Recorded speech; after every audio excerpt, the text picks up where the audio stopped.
তাড়াতাড়ি প্যাক করে নি, কোনটা কোনটা ড্রেস নেবো, এটা তো নিতেই হবে। এদিকে দিদি, তুই কি ওই ঘুরতে যাচ্ছিস? দিদি আমাকে নিয়ে চল না রে, খুব দেখার ইচ্ছা কাঞ্চনজঙ্ঘা। আমাকে এখন ডিস্টার্ব করিস না, গুছাতে দে, আর মাত্র 2 দিন বাকি। আমি কিচ্ছু করবো না, তোর কথা শুনে চলবো। বললাম তো তোর যাওয়া হবে না, আমি তোকে নেবো না রে। এই যা তো যা, পুতুল খেল। তুই আমাকে নিয়ে যাচ্ছিস না তো? তোকেও আমি যেতে দেবো না, দাঁড়া। ও মা মা, হ্যাঁ বল, কি হয়েছে? দিদি জানো কোথায় যাচ্ছে? দার্জিলিং।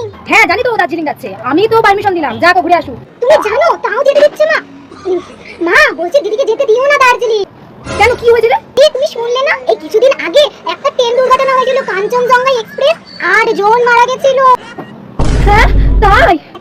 একটা ট্রেনের গায়ে উঠে গেছিল, তারপর 10। মোনা, মোনা, মোনা, বলছি তোর দার্জিলিং যাওয়া ক্যান্সেল। কি ক্যান্সেল? আরে মা, আমার টিকিট কাটা হয়ে গেছে, তোমার পারমিশনও তো নিলাম, তুমি তখন হ্যাঁ বললে, এখন? আরে আগে বলেছিলাম, এখন আমি বলছি ক্যান্সেল, যেতে হবে না। আমার ছেড়ে দিবি না, দেখ তোর যাওয়া